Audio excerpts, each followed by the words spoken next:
L'histoire des exorcismes de la Salette en 1846 est un épisode qui mêle mysticisme, foi populaire et une certaine tension géopolitique propre à l'époque. Elle prend racine dans le contexte troublé de la France post-révolutionnaire, un pays encore marqué par les bouleversements politiques, religieux et sociaux.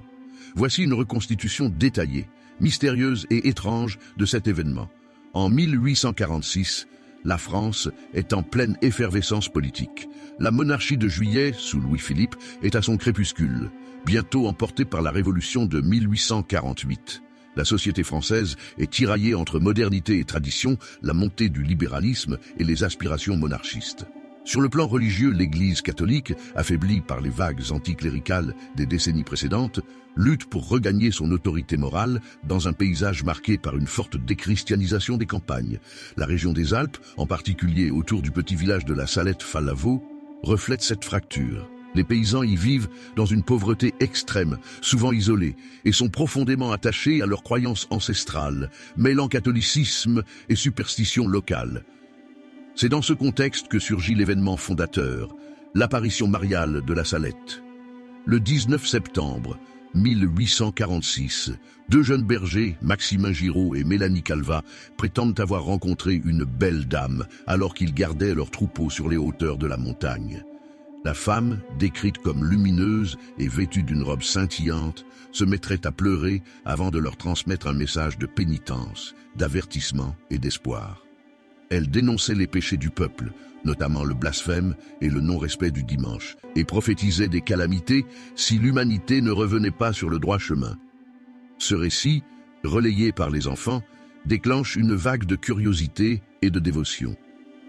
Rapidement, les pèlerins affluent vers le lieu de l'apparition, espérant y trouver des réponses ou des miracles. Quelques semaines après l'apparition, des phénomènes inexpliqués commencent à troubler le village. Des témoignages parlent de lumières mystérieuses dans le ciel nocturne, de crises étranges provenant des montagnes et même de comportements inexplicables chez certains habitants. Plusieurs d'entre eux, décrits comme ordinaires et pieux, tombent soudainement dans des états de transe ou de possession. Ils hurlent des blasphèmes, tordent leurs membres de manière grotesque et semblent animés par une force qui dépasse l'entendement humain. Les autorités locales, dépassées par l'ampleur des rumeurs, appellent à l'aide de l'Église. Une délégation de prêtres, accompagnée d'un exorciste expérimenté, est envoyée pour enquêter sur ces événements troublants. Les prêtres arrivent à la Salette en octobre 1846. Leur enquête commence par des entretiens avec les villageois et les témoins. Ce qu'ils découvrent renforce leur inquiétude. Les cas de possession semblent se multiplier et des récits effrayants font état d'une force invisible rôdant dans les environs. Certains parlent même de la présence d'ombres humanoïdes dans la montagne, comme si des entités surnaturelles y avaient élu domicile. L'exorcisme d'un jeune homme, Jean-Baptiste, devient l'un des épisodes les plus documentés. D'abord sceptiques, les prêtres sont confrontés à une scène saisissante. Jean-Baptiste, âgé de 20 ans et connu pour sa piété, est saisi de convulsions violentes lorsqu'il entre dans l'église pour prier. Sa voix se transforme, devenant gutturale et méprisante, et il accuse les prêtres de leurs propres péchés dans une langue qu'ils ne devraient pas connaître, le latin. Les rituels d'exorcisme se prolongent sur plusieurs jours. Pendant ces cérémonies, des phénomènes paranormaux sont rapportés. Des objets se déplacent seuls, des bougies s'éteignent sans raison, et des hurlements retenus dans l'église semblant venir de nulle part. Selon les prêtres, la force que possède Jean-Baptiste résiste farouchement, se moquant des prières et des bénédictions. Les exorcistes interprètent ces événements comme une manifestation de la lutte entre le bien et le mal, exacerbée par l'apparition de la Vierge.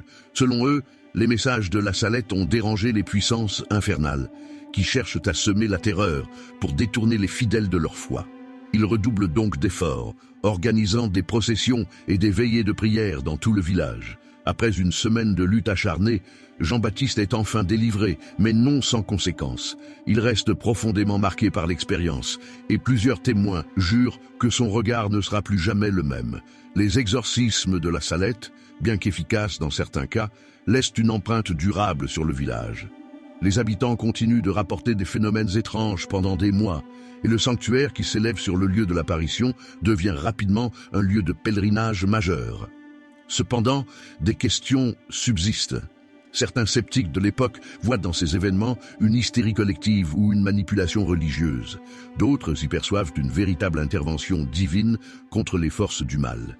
Le mystère de la Salette demeure intact, mêlant apparition mariale, possession démoniaque et un combat spirituel qui défie les explications rationnelles.